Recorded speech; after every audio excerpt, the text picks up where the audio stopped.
أعوذ بالله من الشيطان الرجيم. بسم الله الرحمن الرحيم. يسألونك ماذا أحل لهم قل أحل لكم الطيبات وما علمتم من الجوارح مكلبين تعلمونهن مما علمكم الله فكلوا مما أمسكن عليكم واذكروا اسم الله عليه واتقوا الله إن الله سريع الحساب. سورۃ المائدہ آیت نمبر 4. اس آیت سے پہلے 3 آیات میں بہت ساری حرام چیزوں کا تذکرہ ہوا، تو قدرتی طور پر، فطری طور پر ایک سوال پیدا ہوتا ہے کہ حرام چیزوں کی تو فہرست قرآن کریم نے بتا دی، حلال چیزیں کیا کیا ہیں؟ تو آج کی اس آیت میں گویا کہ اسی سوال کا جواب ہے۔ قرآن کریم کہتا ہے یسألونک، اے محمد صلی اللہ علیہ وسلم، لوگ آپ سے سوال کرتے ہیں کہ حلال چیزیں کیا ہیں، تو آپ انہیں جواب دے دیجئے قل احل لکم الطیبات، پاکیزہ چیزیں وہ حلال ہیں، یعنی حلال چیزیں ان کا دائرہ بڑا وسیع ہے۔ حرام چیزوں کی تو ایک لسٹ ہے، فہرست ہے، بتا دی گئی، بس ان کو چھوڑ کر باقی چیزیں جن میں کوئی دینی جسمانی نقصان نہ ہو، ستھری اور پاکیزہ ہوں، وہ حلال ہیں۔ قل احل لکم الطیبات۔ اب انسان کی طبیعت اور فطرت وہ خود بھی بہت ساری چیزوں کے بارے میں فیصلہ کرتی ہے کہ یہ چیزیں حلال ہیں، پاکیزہ ہیں۔ جیسے زمین سے نکلنے والے جو اناج ہیں، جو پھل ہیں، فروٹ ہیں، وہ ہر ایک سمجھتا ہے کہ یہ حلال ہیں۔ کسی نے اختلاف نہیں کیا کہ گندم، دال، چاول، مونگ، جو، باجرہ حلال ہیں یا حرام، سیب، آم، کھجور، انگور حلال ہیں یا حرام۔ طبیعت، فطرت خود بتاتی ہے کہ یہ سب چیزیں حلال ہیں، اس لیے کہ یہ صاف ستھری ہیں، پاکیزہ ہیں، عمدہ ہیں، صحت کے لیے، جسم کے لیے، دین کے لیے نقصان دہ نہیں ہے۔ البتہ جانوروں میں انسان کی عقل بہت ساری چیزوں میں فیصلہ کرنے سے قاصر تھی، اور بہت ساری چیزوں میں خود عقل اور فطرت بھی فیصلہ کرتی ہے کہ یہ چیزیں کھانے کی نہیں ہیں۔ جیسے انسان کی عقل اور فطرت بتاتی ہے کہ سانپ ہے، بچھو ہے، کیڑے مکوڑے ہیں، یہ چیزیں کھانے کی نہیں ہیں۔ فطرت، انسان کی فطرت وہ خود فیصلہ کرتی۔ ہاں، اگر فطرت بگڑ جائے یہ کوئی بہانہ نہیں ہے، یہ کوئی عذر نہیں ہے، یہ کوئی سوال نہیں ہے کہ جی بہت سارے مہذب لوگ یورپ میں اور مغرب میں وہ تو خنزیر بھی کھاتے ہیں۔ تو جواب یہ ہے کہ ان کی فطرتیں اور ان کی طبیعتیں بگڑی ہوئی ہیں، اس لیے کہ جو اللہ سے دور ہے، دین سے دور ہے، شریعت سے دور ہے، اس کی طبیعت اور اس کی عقل اس میں بگاڑ آ جاتا ہے، اور بگاڑ طبیعت، بگڑی ہوئی طبیعت اور عقل اگر کسی چیز کو اپنے لیے حلال کہتی ہے اس کا کوئی اعتبار نہیں۔ جیسے سود خور کو سود کھانے کی لت پڑ جاتی ہے، رشوت خور کو رشوت کھانے کی لت پڑ جاتی ہے، اب آپ اس کو 1000 دلیلیں دیں وہ نہیں سمجھے گا، اس لیے کہ اس کی طبیعت میں حرام رچ بس گیا ہے، جس کی وجہ سے اس کی طبیعت، اس کی عقل میں بگاڑ آ گیا۔ تو اگر طبیعتیں بگڑی ہوئی ہیں، عقل بگڑی ہوئی ہے، مغرب کے لوگ خنزیر کھاتے ہیں اور اس کو اپنے لیے بڑی لذیذ غذا کہتے ہیں، اس کا کوئی اعتبار نہیں۔ فطرت سلیمہ جب کسی چیز کے مضر اثرات کو دیکھتی ہے تو فیصلہ کرتی ہے یہ چیزیں کھانے کی نہیں ہیں۔ تو بہت سارے جانوروں کے بارے میں انسان کی طبیعت اور عقل فیصلہ کرنے سے قاصر تھی، تو ان کا فیصلہ شریعت نے کیا۔ بہت ساری چیزوں کی حرمت قرآن پاک نے بیان کی، اور بہت ساری چیزوں کی حرمت حدیث شریف میں بیان ہوئی ہے۔ جانوروں میں سے کون سے جانور حلال اور پاکیزہ ہیں آپ نے پڑھے ہیں، سنے ہیں، سورت کے بالکل شروع میں 8 جانور ہیں جن کا تفصیلی تذکرہ سورۃ الانعام میں آئے گا، وہ حلال ہیں، وہ پاکیزہ ہیں۔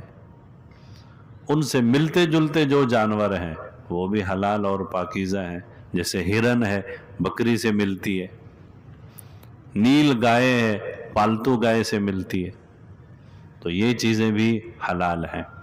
اور بہت ساری چیزوں کے بارے میں پھر شریعت نے فیصلہ دیا کہ یہ حرام ہے، اور اس سلسلے میں کچھ چیزوں کی تو وضاحت بتائی شریعت نے، جیسے لحم الخنزیر، خنزیر کا گوشت حرام ہے۔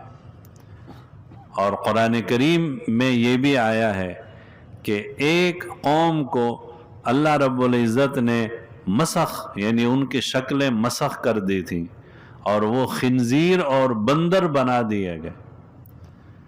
تو جس شکل پر اللہ رب العزت کسی نافرمان قوم کو مسخ کر دے، ان کی شکلیں اس شکل پر بگاڑ دے، تو اس کا مطلب یہ ہے کہ عذاب والی بگڑی ہوئی مسخ شدہ شکلیں وہ والے جانور بھی حلال نہیں ہیں۔ تو خنزیر پر اس وجہ سے بھی حرمت کا حکم ہے کہ ایک نافرمان قوم کو اس شکل میں مسخ کر دیا گیا تھا۔ اور اسی طرح بندر، کونوا قردۃ خاسئین، اس پر بھی کچھ لوگ مسخ ہوئے، لہذا اس کا کھانا بھی حرام ہے، جائز نہیں ہے۔ حضور نبی پاک صلی اللہ علیہ وسلم نے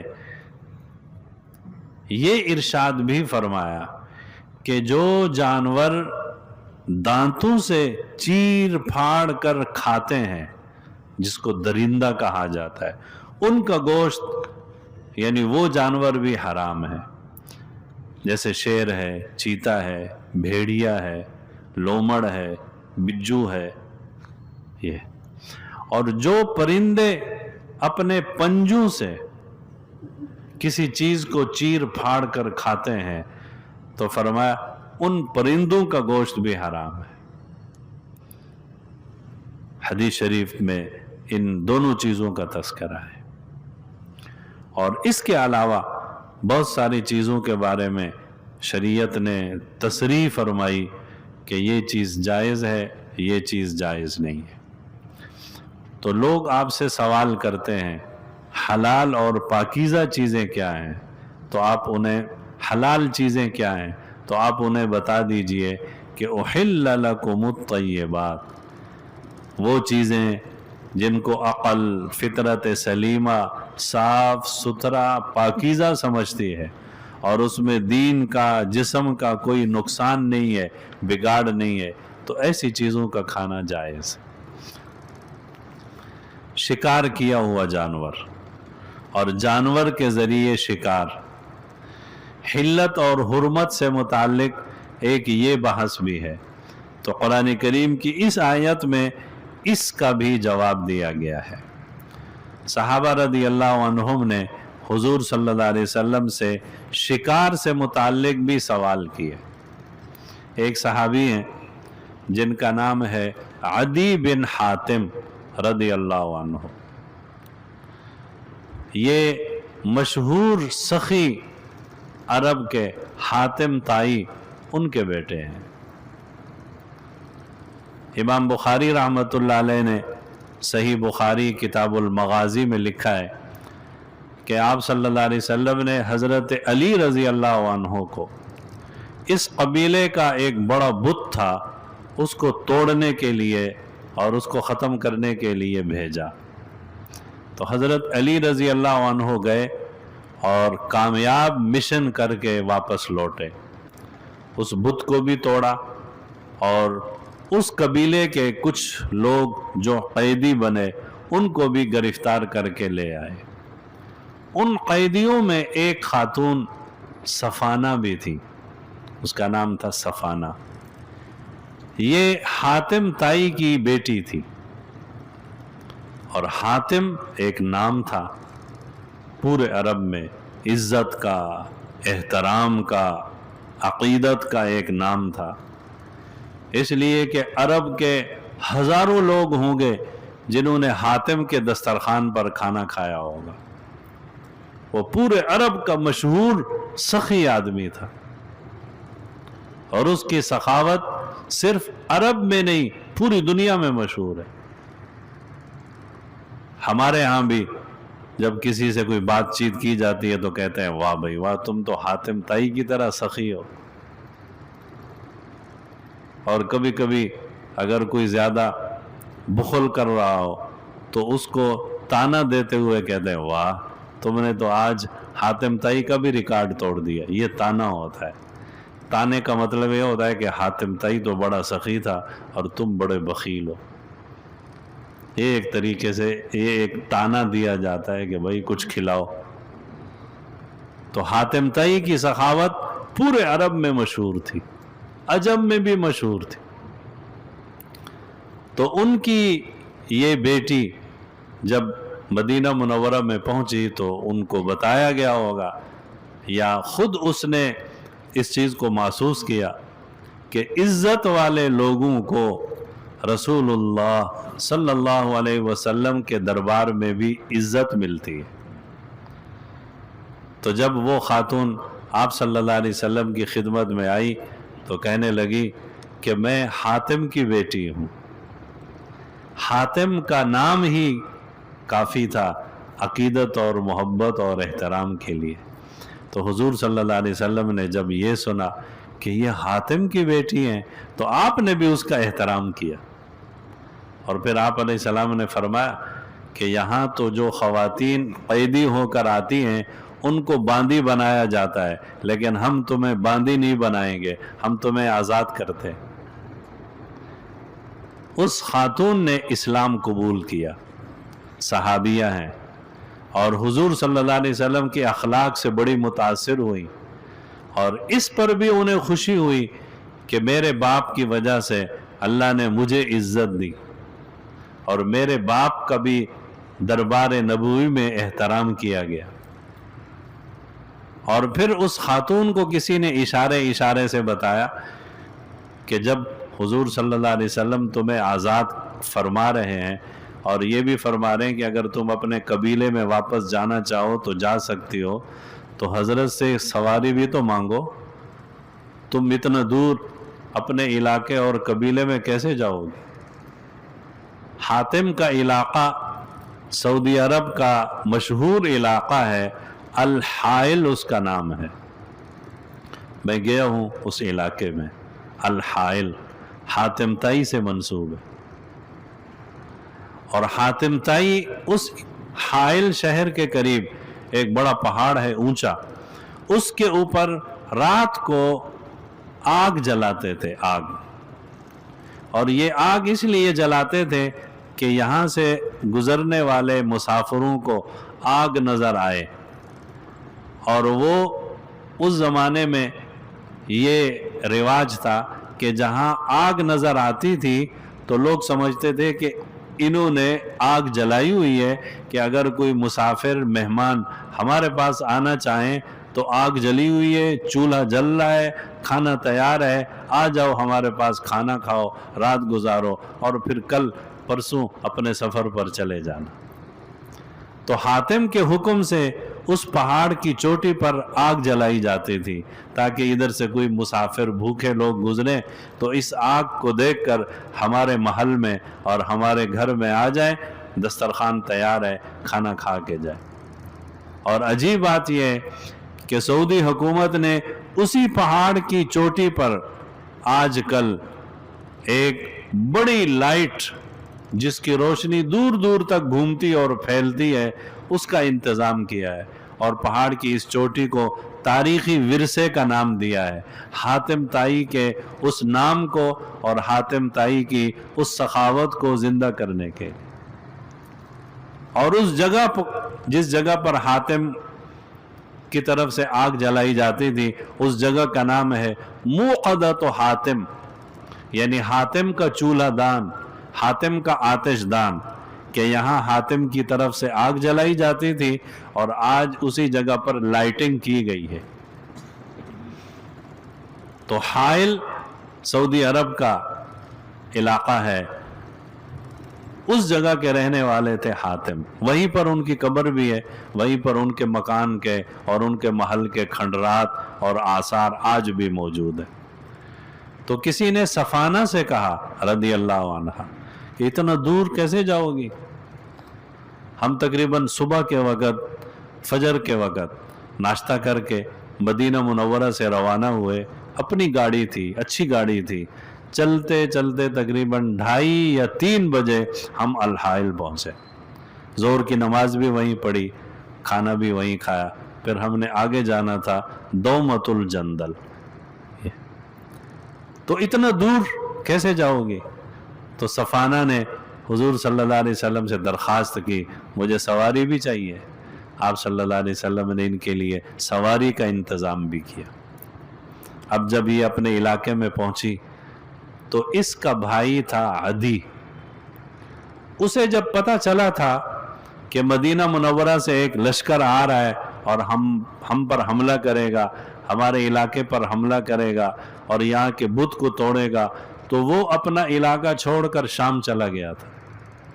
اب جب صفانہ مسلمان ہو کر اپنے علاقے میں پہنچی تو یہ اپنے بھائی کے پیچھے شام گئی اور ان کو جا کر کہا، تم کیسے آدمی سے بھاگ رہی ہو؟ اس کے تو اتنے عمدہ اخلاق ہیں، انہوں نے میری بڑی عزت کی، بڑا احترام کیا، مجھے بڑی قدر اور مجھے بڑی عزت دی ہے، لہٰذا میں آپ کے پاس وہاں سے چل کر شام اس لیے آئی ہوں کہ آپ بھی جاؤ اور رحمت للعالمین صلی اللہ علیہ وسلم کی خدمت میں حاضر ہو کر اسلام قبول کر لو۔ کتنی عظیم بہن ہے جو اپنے بھائی کی ہدایت کے لیے اتنا لمبا سفر کر رہی۔ تو عدی وہاں سے روانہ ہوئے، سیدھا مدینہ منورہ پہنچے اور حضور نبی پاک صلی اللہ علیہ وسلم کی خدمت میں حاضر ہو کر اسلام قبول کیا، عدی بن حاتم رضی اللہ عنہ۔ تو یہ شکاری صحابی تھے اور ان کو شکار کرنے کا بڑا شوق تھا، تو انہوں نے حضور صلی اللہ علیہ وسلم سے شکار سے متعلق سوالات کیے۔ تو شکار سے متعلق جو احادیث ہیں ان میں زیادہ تر احادیث حضرت عدی بن حاتم رضی اللہ عنہ کی۔ انہوں نے سوال کیا کہ میں اپنا شکاری کتا شکار کرنے کے لیے بھیجتا ہوں، وہ شکار کر کے لاتا ہے، تو میرے لیے وہ شکار کھانا جس کو میرا شکاری کتا شکار کر کے لے آیا، وہ شکار حلال ہے، جائز ہے، نہیں ہے؟ حضور صلی اللہ علیہ وسلم نے انہیں شکاری جانور یا شکاری کتا یا شکاری پرندہ جو باز ہوتا ہے، شکرا ہوتا ہے، عقاب ہوتا ہے، اس کے ذریعے جو شکار کیا جاتا ہے اس کے مسائل اور احکامات بتائے۔ جن کا خلاصہ یہ ہے کہ جب آپ کتے کو بھیج رہے ہیں یا باز کو بھیج رہے ہیں تو وہ معلم ہو، یعنی سکھایا گیا ہو۔